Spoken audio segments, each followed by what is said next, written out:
देखो, height and distance को आगे बढ़ाते हैं। अब हमें देखना है कि कौन सा ट्रिग्नोमेट्रिक रेशो यूज़ करेंगे, कैसे पता चलता है। देखो, परपेंडिकुलर बेस हाइपोटेन्यूज में तो कन्फ्यूज़न होगा नहीं। मान लो ये एंगल गिवन है थीटा, ये 90 डिग्री, 90 के सामने हाइपोटेन्यूज हो गया, थीटा के सामने परपेंडिकुलर, जो बच गया बेस। ठीक है। और अगर कुछ ऐसे है,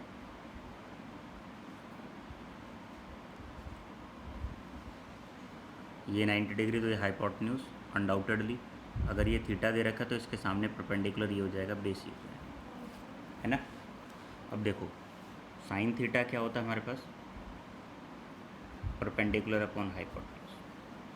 कॉस थीटा क्या होता है, base upon hypotenuse. And tan theta क्या होता है, परपेंडिकुलर अपॉन बेस।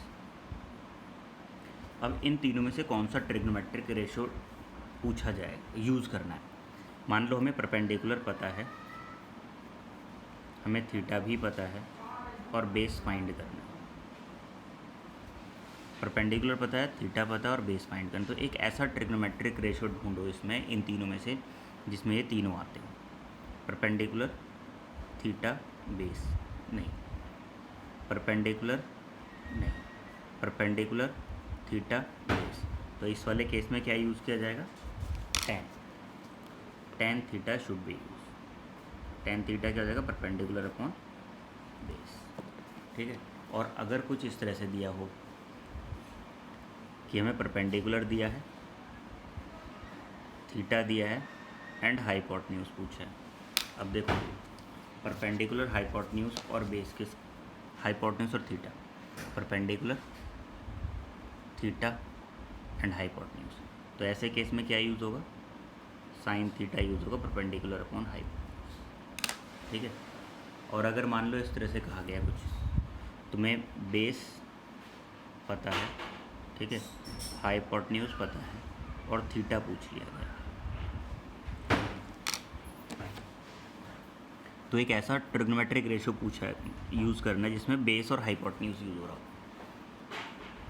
बेस ही नहीं है, बेस, हाइपोटेन्यूज, थीटा, तो कौन सा यूज़ होगा, cos theta, base upon hypotenuse. बात समझ में आई।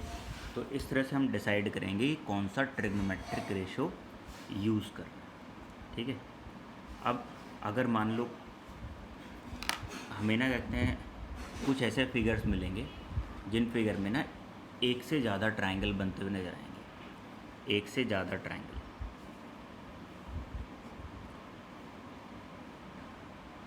अब जैसे एक फिगर ये बन जाए,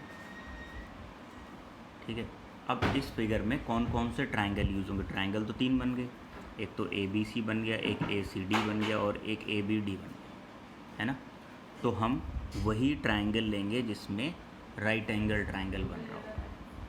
ठीक है। यहाँ केवल हमारे पास ABC, ट्रायंगल ABC और एक ट्रायंगल ABD, यही हमारे काम के हैं दोनों बस। ठीक है। ABC काम का है और एक ABD, क्योंकि ACD में तो वही नहीं बनेगा ना, 90 डिग्री एंगल। जब 90 डिग्री नहीं मिलेगा तो हम हाइट ने वो हाइपोटेन्यूज नहीं डिसाइड कर सकते, और हाइपोटेन्यूज डिसाइड नहीं होगा तो फिर तो कुछ हो ही नहीं सकता। तो इसलिए जब भी हम हाइट एंड डिस्टेंस पढ़ रहे हैं, तो अभी 10th क्लास में हमें ध्यान रखना पड़ेगा केवल ऐसे ट्रायंगल कंसिडर करने जिसमें एंगल कितने डिग्री का बन रहा हो, 90 डिग्री। ठीक है। बहुत अलग अलग टाइप के फिगर बनेंगे, बस उनमें हर बार तुम्हें डिसाइड यही करना पड़ेगा कि ट्रायंगल कौन सा यूज़ होगा। ये बहुत कॉशियसली डिसाइड करना, ठीक है, कि कौन कौन से ट्रायंगल यूज़ होंगे। अब जैसे ये दो ट्रायंगल यूज़ हुए, ABC और ABD, इसमें कौन कौन सी साइड यूज़ हो रही है, कॉमन कौन सी साइड है, एक AB आ रही है और एक ये आ रही है। AB दोनों में कॉमन है, और ये वाला पार्ट BD और BC में भी थोड़ा पार्ट कॉमन है। तो परपेंडिकुलर और बेस इन्वॉल्व हो रहे हैं ना। अगर परपेंडिकुलर और बेस इन्वॉल्व हो रहे हैं तो क्या यूज़ होगा, 10, क्योंकि 10 ही एक ऐसा ट्रिग्नोमेट्रिक रेशियो है जिसमें परपेंडिकुलर बेस दोनों आते हैं। तो जनरली ध्यान रखना, इन जनरल अगर एक फिगर में दो ट्रायंगल यूज़ होने हैं, तो इन जनरल बोल रहा हूँ 99% केसेस में सही होगा, बट 1% हमें फिगर देख के आइडिया लगाना पड़ता है। तो 99% केसेस में we use 10, in 99% cases we uses ten theta. ठीक है, अब इसमें ना एंगल भी अलग अलग कर देंगे। जैसे मान लो इसे कुछ एंगल नाम दे दिया, इसे कुछ और दे दिया, इसे थीटा दे दिया, इसे अल्फ़ा दे दिया, तो कोई दिक्कत नहीं है। थीटा 10 थीटा, अल्फ़ा 10 अल्फ़ा हो जाएगा। ठीक है, वैल्यूज़ दी हुई होंगी उनकी।